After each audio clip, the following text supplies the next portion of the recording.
So as of recording this, the 4th of March 2024, Crash Team Rumble has officially had its final content update. Toys for Bob pulled the plug. For 2 years, the game was being speculated and researched upon by fans. Crash Team Rumble had a longer time being waited for than it actually being out and played. The game was released on the 20th of June 2023. That's around 9 months, not even a solid year. I feel angry for the ones who spent hours playing and spent money on the game for it to have such a short lifespan. Personally, I only played the free beta. It was only fun for around 5 games or so I didn't end up buying it. Crash Team Rumble should have been free from the start. It could have done so much better financially than it did being a 25 and up post-editing bumble here. I meant to say 35, not 75. I have no idea where I got £75 from. It's a £75 game for the deluxe editions if it became free to play.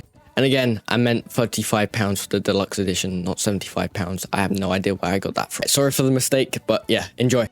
The last content update added a 500 tier battle pass containing old battle pass items from season 1 through 3 and over 100 new items. They did turn off the Crash coin purchases, so Microsoft isn't earning any money off the game anymore. More reasons for them to shut down the servers sooner. I feel like Toys for Bob didn't have the time or resources to deliver a proper send-off for the game, even though they most likely wanted to see it continue due to the layoffs that happened earlier this year. A little speculation time. The Microsoft acquisition may have a part to play in why CTR ended so quickly. Microsoft could have looked at CTR sales and player counts and was like, this game isn't in a good spot right now and isn't going to gain us any more money, so we just shut it down. Or it just straight up is just because of Toys for Bob going independent and they couldn't keep the content rolling because of less resources because they're now indie. Toys for Bob really should have dropped out developing CTR, and another studio like Beenox could have picked up the game before Toys for Bob went indie. If that was the case, I could see Beenox making the game free to play or putting it on Game Pass and PS Plus. Crash Team Rumble could have really benefited being free to play. Crash Team Rumble was only released on 2 consoles, being Xbox Series X and PS5. I think also Xbox One and PS4. It didn't even release on PC and Switch. It at least should have ported the game to the other systems before dropping support. Also, there was a few characters data mined and were speculated to come out in later seasons. These characters were Pinstripe, Tiny Tiger, and Nina, all being fan favorites. Sadly, they will never see the light of day, and a bunch of cosmetic items that were waiting to be dropped in new seasons will never be released. As of now, the servers are still up. The game is still playable. There is a very dark future ahead for the game since it is only online and has no campaign mode. So Crash Team Rumble servers are on the brink of being shut down. It really is unfortunate seeing this game get its last content update so quickly. I was one of the few people basically waiting to see if Wumpa League was real or not. I feel bad for the whole community who enjoyed playing Crash Team Rumble. I don't see how anyone will continue playing and having fun without new content updates. I really do feel for everyone who played, as one of my favorite games, Star Wars Battlefront 2, had its content updates pulled from it so quickly as well. So I know how heartbreaking it is to hear the news from your favorite games being abandoned. I don't blame Toys for Bob for this at all. They tried their best with this game, adding as much content as they could, also whilst there were layoffs during it. Anyways, what are your thoughts about Crash Team Rumble's final update? Thanks so much for watching. I hope you enjoyed this video, and I will see you all very soon. See ya!